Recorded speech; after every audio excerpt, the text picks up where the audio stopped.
네, 시장의 이슈를 찾아보고 그 이슈 안에서 투자 유망주를 찾는 시간입니다. 230 종목 캐치입니다. 오늘도 최수창 고수 그리고 이담규 캐스터가 함께 하시겠습니다. 두 분 안녕하십니까? 안녕하세요. 네, 안녕하세요. 자, 먼저 오늘의 주제 살펴보시겠습니다.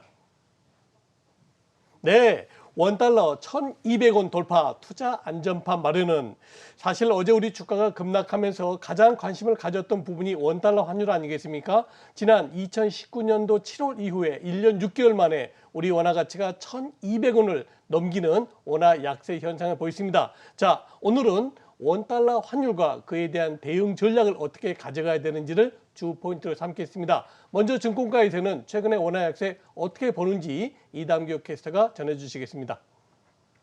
네, 연이틀 원달러 환율이 1,200원 선에서 움직이고 있습니다. 미 연준이 최근 FOMC 회의록을 공개했죠. 원달러 환율 상승은 조기 금리 인상은 물론이고 양적 긴축의 속도도 빨라질 수 있다라는 내용의 영향으로 풀이됩니다. 1년간 원달러 환율의 추이를 알아봤는데요. 같이 보시죠. 작년 상반기까지만 해도 원달러 환율은 1,100원대 초반이었습니다. 1월엔 1,110원대에서 출발했지만 7월에는 1,150원을 돌파했는데요.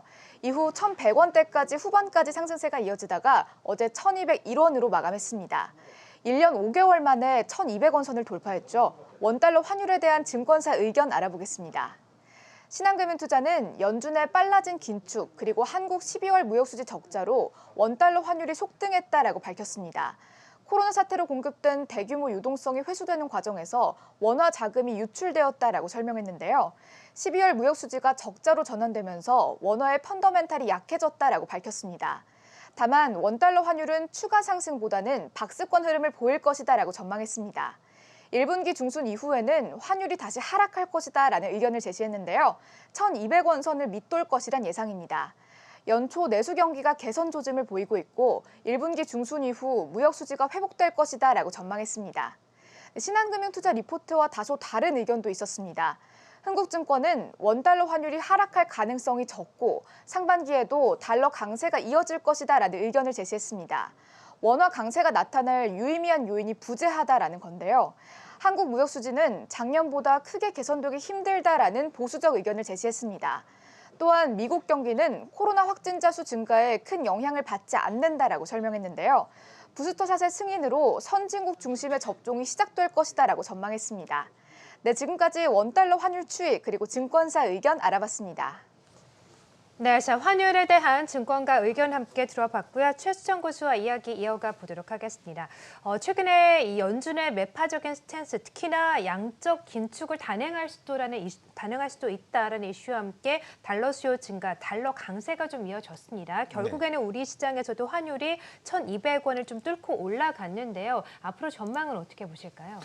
그러니까 어떻게 보면 이제 긴축이라는 것은 다들 알고 있는 사실이잖아요. 아직 시작은 안 했습니다. 금리 인상의 첫 긴축은 시작은 안 했습니다만 미리 좀 선반영하는 모습인데 그래도 너무 과하다 이렇게 생각할 수 있어요. 그럼 원화가 약세였던 요인을 좀 살펴보면 최근에 우리나라 원화만 유독 좀 약세예요. 전 세계 유로화 전체적으로 다 약세긴 합니다만 유로화가 최근 한두 달 사이에는 그렇게 약세가 아니라 중립 구간이고 오히려 인도의 루피 같은 경우는 오히려 강세거든요. 전 세계적으로 유독 한국의 원화가 좀 더 약세였던 원인은 제가 봤을 때 이 자료를 하나 보면 설명드리겠습니다. 무역 수지라고 봐요. 그러니까 작년에 수출액이 상당히 좋았는데 12월에 무역 수지가 적자 전환이 됐어요. 그러니까 이 부분에 있어서 좀 미리 좀 심리적으로 반영이 되는 거 아니냐? 안 좋은 거 아니야? 한국의 경제 체질이 안 좋아서 무역 수지가 적자가 났으니까 앞으로 올해 우리나라의 무역 수지가 좋지 않아서 경제 수출 경제에 좀 문제가 있는 거 아니야? 이런 우려 심리가 좀 일시적으로 반영한 게 아닌가 보여져요. 그 두 번째는 보시면 원화 약세 중에서 또 하나가 해외 투자가 증가하고 있는 게 하나의 또 문제라고 봐요. 요즘 서학개미라고 불리잖아요. 작년 한 해 동안의 해외 투자 결제 대금 금액이 무려 440조 원이 넘습니다. 그러니까 올 초부터 새해에 뭘 하겠다 계획을 잡을 때 아마도 해외 주식을 투자하려고 하신 분들이 많아지시는지 모르겠습니다만 결국 해외 투자하고자 하면 달러로 환전해야 되잖아요. 달러 수요가 갑작스럽게 좀 나타나지 않았느냐. 단지 그건 지금 제가 이건 금액적으로 추정을 못합니다. 왜냐하면 이번 주부터 달러의 수요가 어느 정도 있고 해외 결제가 어느 정도 해외 결제에 대해서 해외 계좌에 대해서 얼마나 만든지 제가 통계 집계는 못했습니다만 그런 추정을 해볼 수 있다는 거죠.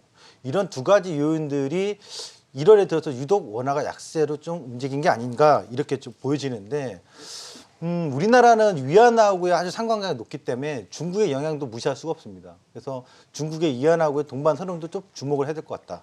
그리고 달러 인덱스에 대해서 이 추이를 좀 보겠는데 이 달러 인덱스 그러면 미국이 기준금리 올리면 달러는 더 강세겠네요? 저는 그렇게 해석하지 않아요. 이 달러 인덱스를 보시면 현재 최근 구간에서는 계속 박스죠. 근데 우리나라만 지금 원화가 계속 약세였잖아요. 그래서 이거는 저는 일시적일 것이다라고 봐요. 방금 전에 한 두 가지 요인들에 의해서 추세적으로는 분명 달러가 강세로 갑니다. 근데 그 배경은 작년에 인플레이션이 좀 우려스럽다, 별거 아니다라고 했다가 하반기 들어서 인플레이션 일시적인 게 아니다라고 삭제를 했잖아요. 그러니까 인플레이션 때문에 우려 때문에 달러가 강세로 가고 있었던 흐름이라면 반대로 보면 인플레이션 잡고자 긴축을 한다면 미국이 기준금리 인상을 한다면 그럼 달러는 강세로 지속될 것이 아니라 약세 전환의 가능성을 봐라. 저 기술적인 흐름에서 97의 상단과 95.5포인트의 하단이 있습니다. 여기 여전히 박스인데 당분간 그 박스 안에서 어디를 움직이냐에 따라서 원화가 한 번 더 약세 구간으로 진입할 것이냐 아니면 원화가 강세 구간으로 전환할 것이냐. 저 기준의 상단과 하단을 넘어설 때 원달러 환율에 슈를 붙였으면 좋겠는데 저는 단기적으로는 지금 국내 증시에서의 원화 환율이 상승하는 흐름 다 알고 있는 사실입니다만 1250원 또는 1300원 아까 증권가에서 얘기 나오기로는 올해 뭐 경제 무역 수지 개선이 전망이 좀 불투명하다라고 합니다만 여러분 작년 수출액이 6,445억 불이었습니다. 전 세계 8등입니다. 우리나라가 나쁘면 전 세계 다른 나라 9등부터 190 몇 위는 경제 다 망해야 되겠네요. 그건 아니란 말이에요. 네. 그렇다면 올해 수출에 대해서는 몇 억 달러를 전망하고 있냐면 7천억 불입니다. 그러면 1956년도인가요? 집계했던 시점부터 당시 1억 불도 안 됐던 시점인데 그 시점부터 지금까지 엄청난 수출 성장이었는데 수출액이 증가하고 있다는 거죠. 그 무역 수지가 적자된 거에 있어서 요인은 수출액이 나빠서가 아니라 수출액은 계속 성장하고 있습니다만 수입가가 증가하면서 그러니까 원자재 물가가 상승하면서 수입가가 올라갔던 거죠. 다시 말하면 우리의 경제 체질이 문제가 있어서가 아니라 일시적으로 인플레이션에 따라서 수입액이 증가하면서 무역 수지 적자가 12월에 일시적으로 나타난 게 아닌가. 그래서 결론적으로 원달러 환율은 향후 1,200원대 넘어설 때가 투자의 기회가 될 것이고 워낙 강세 쪽으로 전환되는 것을 주목했으면 좋겠습니다. 네, 그렇군요. 자, 어제 종합주가지수는 33포인트가 급락했고요. 오늘 종합주가지수는 33포인트가 급등했습니다. 일단 원달러 환율의 변동성이 커진 만큼 우리 시장도 급등락이 반복될 것 같은데요. 이럴 때 포트폴리오 투자 전략은 어떻게 가져가는 게 좋을까요? 네, 포트폴리오 투자하기 앞서서 요거 하나 먼저 좀 제 차트 화면 잡아줬으면 좋겠어요. 지금 시장 지수 상황이 이제 저점 잡혀서 올라가는 거냐 이게 좀 중요할 것 같은데 요 하나를 좀 잡아줄 수 있으면 좋겠는데 지금 구간에서 제가 보는 관점은 12월의 고점이 넘어가는 건 지난번에 99%였거든요. 실질적으로 100%라고 말씀드리고 싶어요.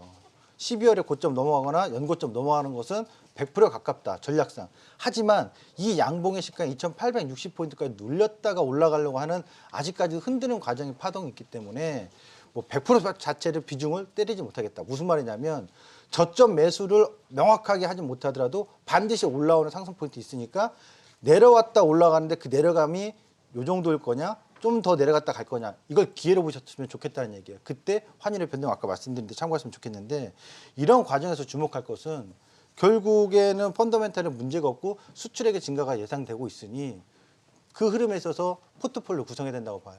지금의 원화가 약세 때문에 원화 약세 구간에서의 어떤 단기적인 흐름을 추정할 수도 있겠으나 그보다는 큰 틀의 흐름에서 본다면 포트폴리오 변화식입니다.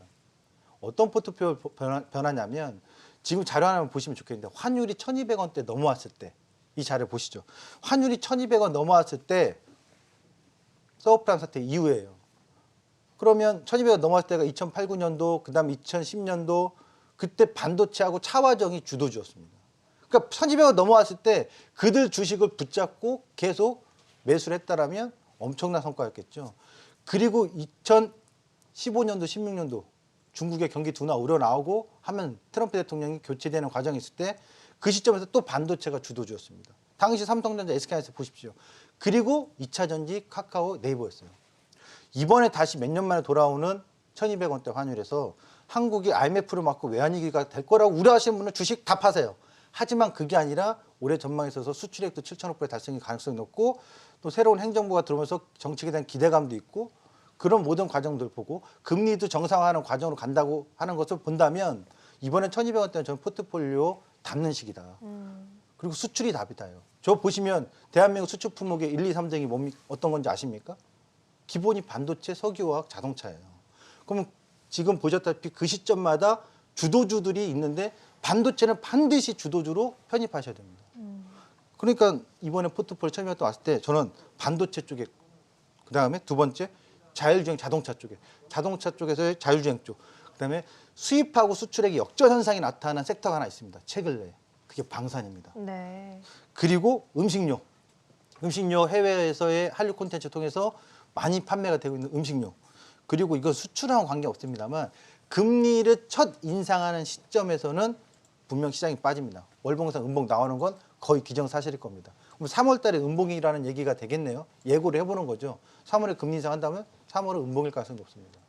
그 시점엔 금융주를 투자해야 되는 시기다. 이런 것을 포트폴리오를 지금 1, 2, 3, 4월 달 사이에 모아 담아가는 시기로. 그러니까 무조건 저점이다라고 찾는 게 아니라 지금부터 저점스러운 자리를 만들어 가니까 모아가자 장바구니에다 담자 이런 대응이 필요하겠다 이렇게 말씀드리겠습니다. 네. 자, 환율이 1,200원 선을 넘어섰을 때 오히려 주식을 매수할 수 있는 기회다. 수출주를 위주로 좀 담아가 보자라고 하셨는데 그러면 어떤 종목을 구체적으로 보실까요? 화면으로 먼저 확인해 볼게요.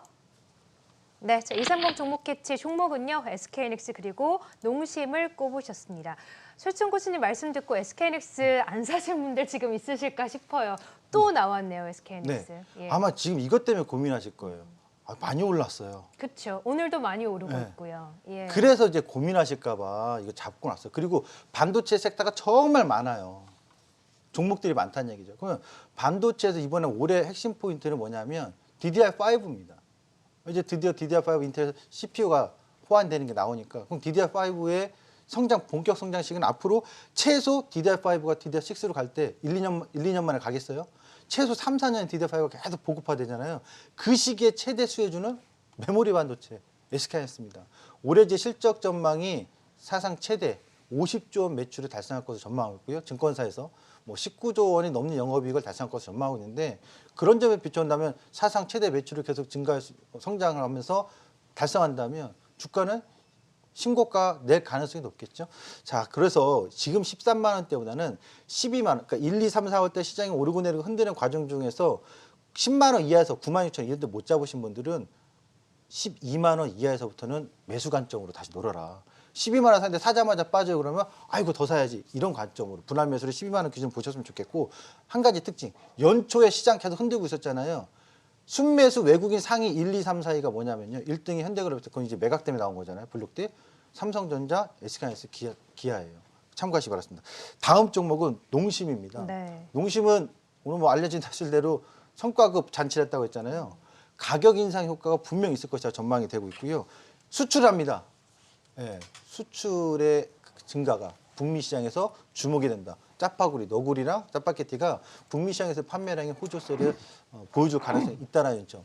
그리고 인플레이션 잡겠다고 그러면 금리 올려 잡게 되면 원자재 가격 하락해서 가격 인상했던 농심은 이익도 개선될 전망이다. 이 점을 본다면 이 두 섹터는 앞으로 주도 섹터 될 것이다. 그러면 그 전에 2차 전지라든가 카카오 조금 쉬어가되 새로운 포트폴리오 조정하는 구간을 본다면 지금 이런 종목군들을 신주도주가 될 가능성의 포트로 담아보셨으면 좋겠습니다. 네, 자 신주도주로 농심 그리고 SK하이닉스까지 꼽아주셨습니다. 자 오늘은 환율에 대한 전망 그리고 이에 따른 전략 함께 들어봤고요. 지금까지 최수찬 고수 이담교 캐스터와 함께했습니다. 두 분 고맙습니다. 네, 감사합니다.